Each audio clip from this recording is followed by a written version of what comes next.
بسم اللہ الرحمن الرحیم قال النبی صلی اللہ علیہ وسلم ان اول الناس باللہ من بدأ بالسلام۔ حضور نبی کریم سرور دو عالم صلی اللہ علیہ وسلم نے ارشاد فرمایا، لوگوں میں اللہ کی رحمت اور اللہ کی مغفرت کا زیادہ مستحق وہ شخص ہے جو سلام کرنے میں پہل کرے، جو پہلے سلام کرے۔ حضرت ابو امامہ رضی اللہ تعالیٰ عنہ اس حدیث شریف کے راوی ہیں، مسند احمد اور ابو داؤد شریف کی روایت ہے۔ ایک اور روایت کے اندر آتا ہے کہ حضور علیہ الصلاۃ والسلام سے پوچھا گیا کہ دو انسان ہیں، دو مسلمان ہیں جو آپس میں ملتے ہیں، تو ان دونوں میں اللہ کے زیادہ قریب اور اللہ کی رحمت کا زیادہ مستحق کون ہے؟ تو آپ نے اس کے جواب میں فرمایا کہ ان دونوں میں سے جو پہلے سلام کرے، جو سلام میں پہل کرے، وہ اللہ کی رحمت کا زیادہ مستحق اور اللہ کی مغفرت کے زیادہ قریب ہے۔ اس حدیث شریف سے ہمیں یہ بات معلوم ہوتی ہے کہ ہم اگر اپنے آپ کو اللہ کی رحمت کا مستحق بنانا چاہتے ہیں، ہم واقعتاً یہ چاہتے ہیں کہ ہم پر اللہ کی رحمت ہو اور اللہ تعالی ہمارے گناہوں کو معاف کرے اور ہماری مغفرت کرے، تو اس کا ایک نسخہ اور عمل حضور علیہ الصلاۃ والسلام نے جو بتایا وہ یہ کہ انسان سلام کرنے میں پہل کرے۔ چنانچہ علماء نے لکھا ہے کہ سلام کرنا سنت ہے اور سلام کا جواب دینا واجب ہے۔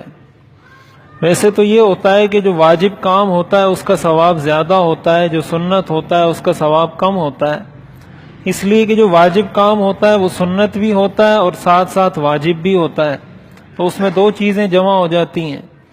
اور جو کام سنت ہوتا ہے وہ سنت تو ہوتا ہے، واجب نہیں ہوتا، اس لیے اس کا ثواب نسبتاً کچھ کم ہوتا ہے۔ لیکن سلام یہ ایک ایسی سنت ہے کہ جس میں سلام کرنے والے کو جو ایک سنت عمل کر رہا ہوتا ہے اس کو زیادہ ثواب ملتا ہے بنسبت اس شخص کے جو جواب دے رہا ہے، جس پر جواب دینا واجب ہے۔ یعنی یہ عمل اگرچہ سنت ہے لیکن اس کا ثواب واجب سے بھی زیادہ ہے۔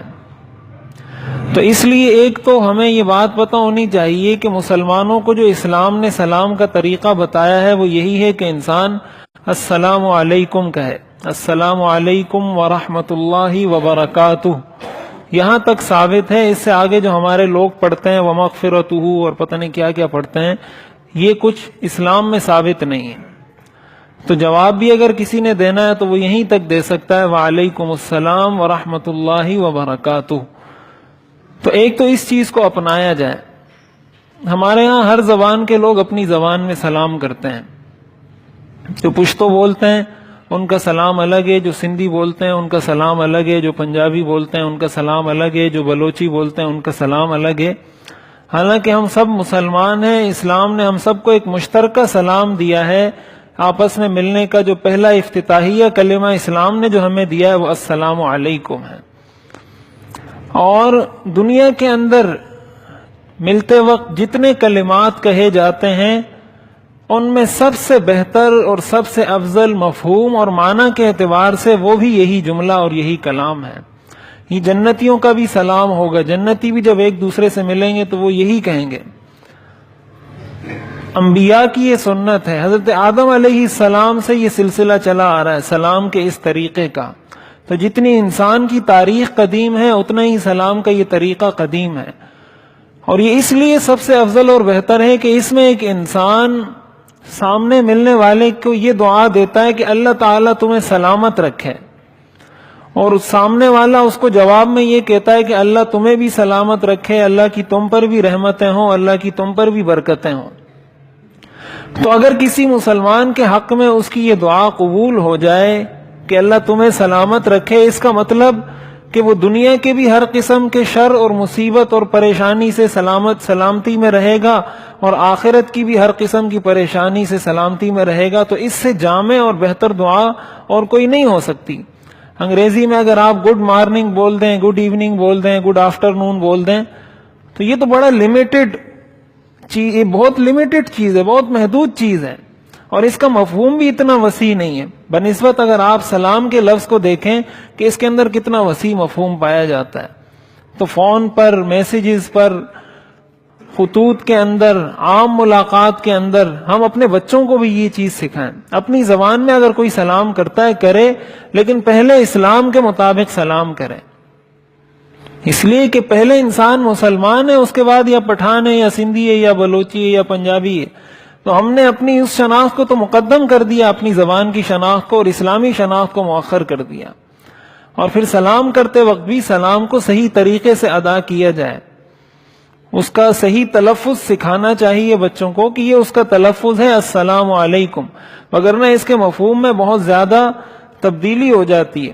حضور علیہ الصلاۃ والسلام کو یہودی جب آپ کے چونکہ خلاف تھے، ہر طرح سے آپ کو تکلیف پہنچانا چاہتے تھے، تو وہ آپ کو اپنی دشمنی کی وجہ سے السلام علیکم کی جگہ السلام علیکم کہتے تھے.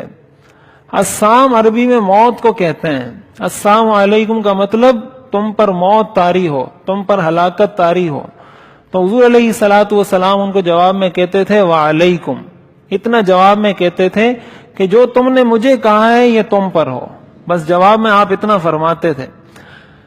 تو اب السلام اور السلام میں بظاہر کوئی اتنا زیادہ فرق نہیں ہے، لیکن اس کے مفہوم میں زمین آسمان کا فرق ہے. بالکل ضد ہے ایک دوسرے کی. السلام اور السلام ایک دوسرے کی ضد ہے. یہی وجہ ہے کہ علماء نے لکھا ہے کہ اگر کوئی صحیح طریقے سے سلام نہیں کرتا تو اس کا جواب دینا بھی واجب نہیں ہے. اگر کوئی سلام اس طریقے سے نہیں کرتا السلام علیکم، بلکہ اپنا کوئی طریقہ اس نے بنایا ہوا ہے.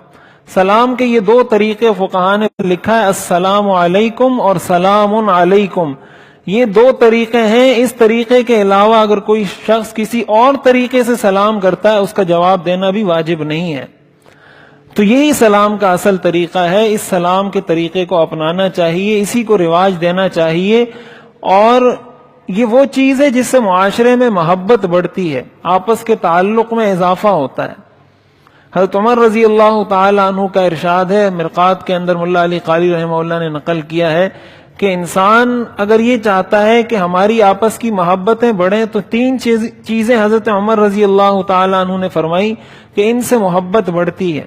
ایک یہی کہ انسان سلام کو عام کرے، ہر کسی کو سلام کرے.